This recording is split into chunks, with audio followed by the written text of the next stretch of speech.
اس صورت میں ہم اس فی الفصل جو خبر ہے اس کو ہم کہتے ہیں خبر مقدم. خبر مقدم یعنی کہ وہ خبر جو ہم نے پہلے لائی، اور جو مبتدا ہو اس کو ہم کہتے ہیں مبتدائی مؤخر، وہ مبتدا جس کو ہم نے آخر پر لایا. الف لام میم. اعوذ باللہ من الشیطان الرجیم، بسم اللہ الرحمن الرحیم. الدرس الخامس، 5واں سبق پڑھنے والے ہیں ہم. اس میں کیا ہے؟ اس میں مرکب جاری جو ہے وہی یہاں پہ دیا گیا ہے. تو مرکب جاری کیا ہوتا ہے؟ جس میں حرف جر اور مجرور ہو تو اس کو ہم مرکب جاری کہتے ہیں. جیسے فی الفصل، کلاس میں، تو فی حرف جر، الفصل مجرور، تو جار اور مجرور مل کر، حرف جار اور مجرور مل کر مرکب جاری بناتے ہیں. تو اسی طرح ہے فی الحجرت، کمرے میں، فی حرف جار اور مجرور ہے الحجرت، فی الحجرت کمرے میں، حرف جار اور مجرور مل کر مرکب جاری بناتے ہیں. اسی طرح فی البیت، گھر میں. اچھا یہ بھی یاد رکھیں کہ جس اسم پر حرف جر داخل ہوتا ہے وہ مجرور بن جاتا ہے، یعنی اس کے آخر میں جر آتی ہے، یعنی زیر آتی ہے. جیسے فی المسجد، فی حرف جر، المسجد یہ ہے مجرور، فی المسجد مسجد میں. اسی طرح ہے للولد، یہ ہے حرف جر اور یہ ہے مجرور، جار اور مجرور مل کر مرکب جاری. للتلمیذ، اس کا کیا مطلب ہے؟ لڑکے کے لیے یا لڑکے کا. للتلمیذ، ل حرف جر اور التلمیذ مجرور، للتلمیذ جر اور مجرور مل کر مرکب جاری بناتے ہیں. اس طرح للمدرس، المدرس ہے اصل میں، تو للمدرس یہاں اس کا مطلب ہے کہ اس شاگرد کے لیے، اس کا مطلب ہے استاد کے لیے یا استاد کا. یہاں پہ ایک تھا لے اور ایک تھا الرجل، تو للرجل، حرف جار، الرجل یہ مجرور بن گیا حرف جار کی وجہ سے، تو حرف جار اور مجرور مل کر مرکب جاری بناتے ہیں. اب ہے علل کرسی، علی حرف جار اور الکرسی مجرور، حرف جار اور مجرور مل کر مرکب جاری بناتے ہیں. کرسی پر، علی النافذۃ کھڑکی پر، علی المکتب میز پر. تو یہ علی ہے حرف جار اور یہ تین ہے مجرور، تو جار اور مجرور، حرف جار اور مجرور مل کر مرکب جاری بناتے ہیں. یہاں پہ ایک بات آپ یاد رکھیں کہ حرف جار جس اسم پر داخل ہو وہ مجرور بن جاتا ہے، اور دوسرا جب حرف جار اور مجرور مرکب جاری بنتے ہیں تو وہ ہوتا ہے انکمپلیٹ کمپاؤنڈ، یعنی مرکب ناقص، تو اس کا معنی پورا نہیں ہوتا ہے، لہٰذا وہ جملہ نہیں ہوتا ہے.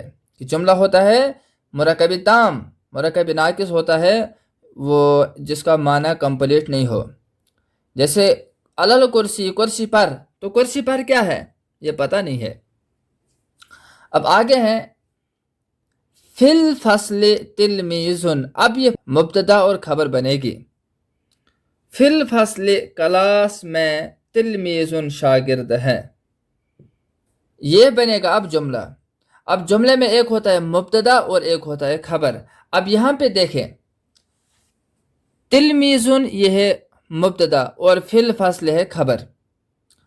فی الفصل کلاس میں، تلمیذ شاگرد ہے، تو شاگرد کے متعلق خبر دی جا رہی ہے کہ وہ کلاس میں ہے.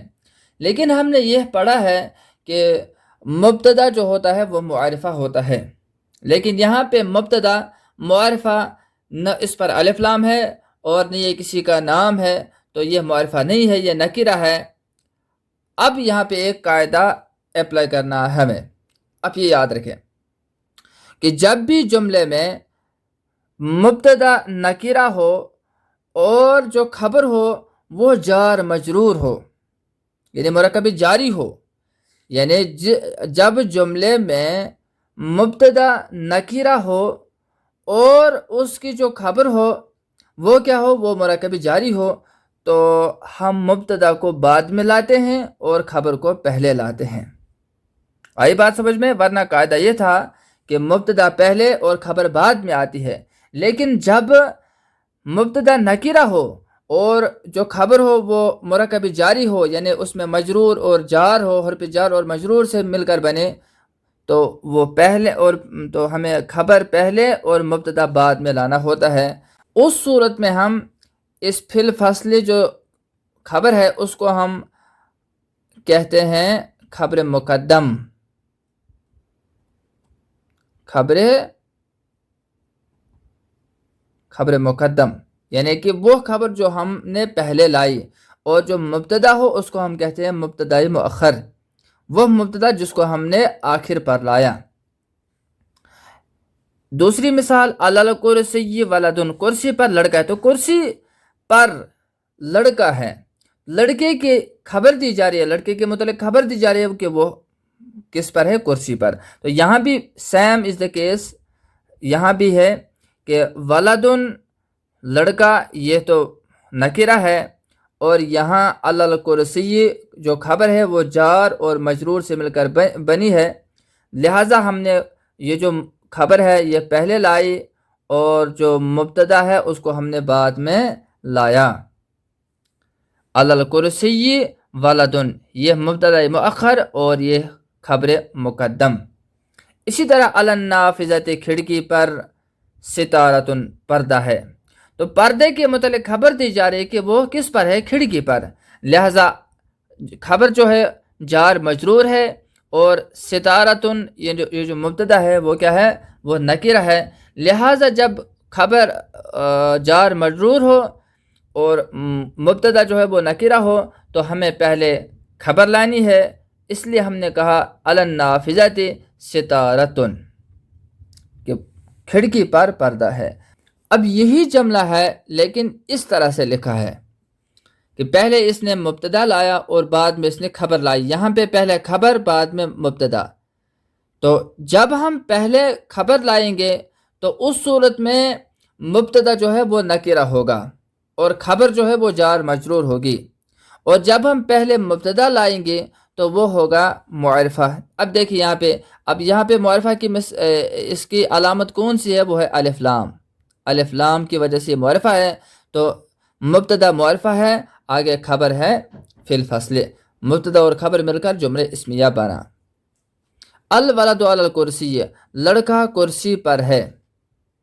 الستارۃ علی النافذۃ، یہ جو تمام یہ مثالیں ہیں یہ بالکل اسی طرح سے ہیں، لیکن پہلے یہ تھا کہ مبتدا نکیرہ تھا اور خبر جار مجرور سے مل کر بنی تھی، اس لیے پہلے خبر لائی بعد میں مبتدا لایا، لیکن یہاں پہ مبتدا جو ہے وہ معرفہ ہے اس لیے ہم نے پہلے لایا، اور فی الفصل خبر ہے اس کو بعد میں لایا۔ الولد علی الکرسی، لڑکا کرسی پر ہے۔ الستارۃ علی النافذۃ، پردہ کھڑکی پر ہے۔ للتلمیذ کتاب، شاگرد کی کتاب، للتلمیذ کتاب، بالکل جو ہم نے اوپر ذکر کیا تھا یہی ادھر بھی لکھا ہے کہ حرف جار اور مجرور، جار اور مجرور یعنی مرکب جاری خبر ہے، کتاب مبتدا جو ہے اس کو نکرہ وہ لایا گیا ہے، تو جب مبتدا نکرہ ہو اور خبر جار مجرور ہو تو ہم پہلے خبر اور بعد میں مبتدا لاتے ہیں۔ للتلمیذ کتاب، اگر یہی مثال ہم اس طرح سے دیکھتے ہیں کہ کتاب جو یہاں نکرہ تھی ادھر معرفہ بن گئی، تو الکتاب پہلے لایا ہم نے، کیونکہ معرفہ جو ہے مبتدا جو ہے وہ معرفہ ہے، اب جب مبتدا معرفہ ہو تو وہ ہم پہلے لاتے ہیں۔ للتلمیذ خبر ہے، کتاب شاگرد کے لیے ہے، یہاں بھی اسی سیم معنی ہے، للتلمیذ کتاب، شاگرد کے لیے کتاب ہے یا شاگرد کی کتاب ہے، لیکن یہاں پہ مسئلہ یہ ہے کہ خبر جار مجرور تھی اور مبتدا نکرہ تھا، اس لیے ہم نے پہلے خبر لائی بعد میں مبتدا لایا، اور یہاں بھی ہم نے کیا کیا کہ یہاں پہ ہم نے پہلے مبتدا لایا کیونکہ مبتدا معرفہ تھا اور خبر بعد میں لائی۔ اس طرح للمدرس قلم، یہاں پہ جار مجرور خبر تھی اور مبتدا نکیرہ تھا، اس لیے ہم نے پہلے خبر لائی اور بعد میں مبتدا لایا۔ اسی طرح یہاں پہ للمسجد جار مجرور خبر تھی، اس کو پہلے ہم نے لایا، اور بابن جو دروازہ یہ نکیرہ تھا، اس لیے ہم نے اس کو بعد میں لایا، خبر کو پہلے لایا۔ لیکن یہاں پہ جو اس کے برعکس ہے، للمدرس قلم، القلم للمدرس، القلم یہاں پہ معرفہ ہے اس لیے اس کو ہم نے پہلے لایا، الباب معرفہ ہے اس کو اس لیے ہم نے پہلے لایا، اور للمسجد خبر اس کو ہم نے بعد میں لایا۔ اب ہے گفتگو۔ این التلمیذ، شاگرد کہاں ہے؟ التلمیذ فی الفصل، شاگرد کلاس میں ہے۔ من فی الفصل، کلاس میں کون ہے؟ فی الفصل تلمیذ، کلاس میں شاگرد ہے۔ ماذا علی النافذۃ، کھڑکی پر کیا ہے؟ علی النافذۃ ستارۃ، یہ دیکھیں آپ، التلمیذ شاگرد یہ معرفہ ہے، اس لیے اس کو پہلے لایا اور خبر بعد میں لائی، شاگرد کلاس میں ہے، التلمیذ فی الفصل۔ لیکن یہاں پہ کیا کہا؟ فی الفصل تلمیذ، اب خبر جار مجرور تھی اور تلمیذ جو شاگرد ہے وہ نکیرہ تھا، لہذا اس کو لہذا خبر پہلے اور مبتدا بعد میں لایا۔ علی النافذۃ ستارۃ، یہاں پہ الستارۃ علی النافذۃ، یہاں پہ مبتدا معرفہ اس لیے پہلے لایا، اور یہاں پہ مبتدا نکرہ اس لیے اس کو بعد میں لایا گیا۔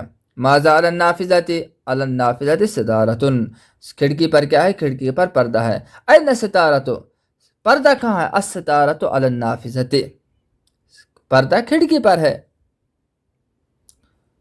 ماذا علی المکتب، میز پر کیا ہے؟ علی المکتب، میز پر کتاب، کتاب ہے، و قلم اور قلم ہے، و دوات اور دوات ہے۔ تو یہاں پہ بھی جو ہے کہ علی المکتب جار مجرور خبر تھی، اور کتاب جو مبتدا ہے وہ نکیرہ تھی اس لیے اس کو بعد میں لایا گیا، قلم بھی نکیرہ تھا اس لیے اس کو بعد میں لایا گیا، اور دوات بھی نکیرہ تھی اس لیے اس کو بعد میں لایا گیا، خبر پہلے اور مبتدا بعد میں لایا گیا۔ حل الولد کراست، کیا لڑکے کے لیے کاپی ہے؟ نعم، ہاں، حل جب آئے تو نعم یا لا میں جواب دینا ہے، ہاں، للولد کراست، یہاں پہ دیکھیں للولد جار اور مجرور، مرکب جاری آیا خبر، مرکب جاری آئی خبر، اور کراست جو کاپی ہے مبتدا وہ نکر آیا، اس لیے اس نے پہلے ورنہ یہ لاتا نعم الکراست للولد، لیکن یہاں پہ للولد کراست یہ نکرہ ہے اس لیے اس کو بعد میں لایا، جیسا کہ اس نے اس طرح سے لایا۔ دیکھیں دوسری مثال، حل الکراست للولد، کیا کاپی لڑکے کے لیے ہے؟ یہاں پہ دیکھیں نعم الکراست للولد، ہاں، الکراست، یہاں پہ کراست نکرہ، یہاں پہ الکراست معرفہ، تو جب معرفہ مبتدا معرفہ ہو تو اس کو پہلے لاتے ہیں، اور للولد خبر ہے، ہاں کاپی لڑکے کے لیے ہے یا کاپی لڑکے کی ہے۔